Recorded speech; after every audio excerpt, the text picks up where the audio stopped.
Srilakshmi Nalabala here with us today. Srilakshmi, please share with us whatever you would like to share about your journey with Swami. Sai Ram. So as children, we were very fortunate and blessed to have witnessed all those experiences, His love, His divine glory.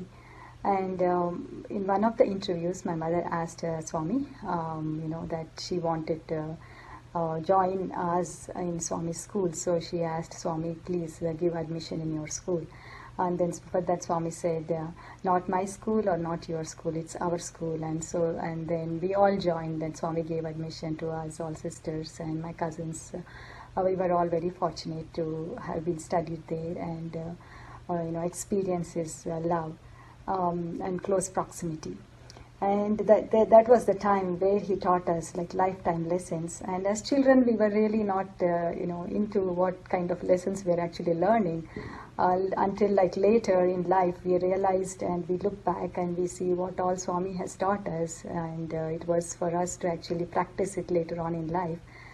And so the time came, and during my marriage time, Swami called our family for an interview, and he performed engagement. He chose the groom, and he performed engagement inside the interview room. He materialized a Ganesha locket, gold locket with gold chain, and he materialized kumkum, and he gave sari, and he gave Mangal Sutra. He materialized Mangal Sutra, and he blessed me, and only he knew what I was going to go through in future in life.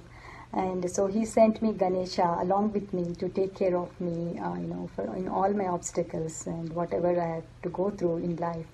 So after I got married, I moved to Atlanta, and after I had son, after 1 year after I had my son, I felt really ill, like I felt really sick. It was like my life went upside down pretty much, in a matter of days.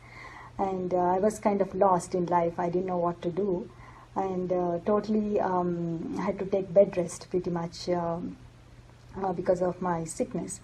And after a few months of bed rest, I went back to India, and I visited Puttaparthi, and I managed somehow to sit in the lines, darshan lines, and I wrote Baba a letter. And with all the agony that I went through, I wrote him a big long letter. And then I was waiting in the darshan line, and then Swami came out of Ejur Mandir. And I was actually sitting towards the gents' side. It's like the first place for the ladies towards the gents. And so I was very far off from the Ejur Mandir. So as Swami came out of Ejur Mandir, he walked inside. And from the gate, I was actually looking at me straight from the gate. It was almost like about a minute walk from there, almost like 1 to 2 minute walk.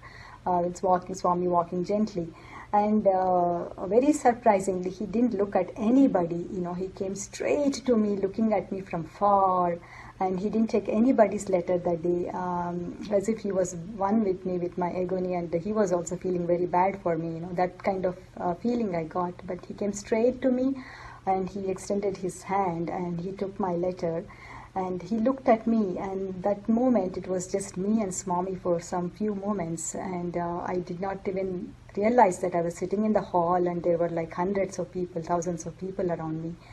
For that minute, that moment, it was Swami and me. We both were looking at each other, and I think at that minute, Swami probably rewrote my, life story or whatever, my karmas. He was probably calculating. And then he took my letter, and he walked and looking at the letter slowly, gently, like he looked a little sad. For me, at least, I felt that, like that. And he took my letter, and he just walked to the gents' side. And I was really, I felt very positive after that, Swami is with me, and he'll take care of me, because the attention that he gave me, that 1 minute, like it was like he forgot everything, and I was his main main person there to take care of me at that minute. So after that, I felt very positive, and I came back to Atlanta. I started feeling better, and I could not climb stairs, nor I could sit down. I was just on bed rest, and I was not even going upstairs in my own home. For me, it was like a dream. I could not even do one step up. And Swami would come very frequently in my dreams after he came back. It's almost every other day. And he would come and take me, and he would hold my hand. And in the dreams that he would actually walk me through big steps, like they were like old temples they were. And he would just hold my hand and make me walk up the stairs. And in the temple stairs, basically. They were like old rock kind of steps, and I would get very frequently that kind of dreams. They probably was doing physiotherapy for me, and many dreams which are very personal, that he kind of cured me eventually. And I started to get back to work, and I was my life started to heal back, and I started getting back to routine, and could take care of my son, and get back to the routine. And it was all with His divine grace, and without His divine grace, I would not be sitting here and talking to you guys. And His story continues.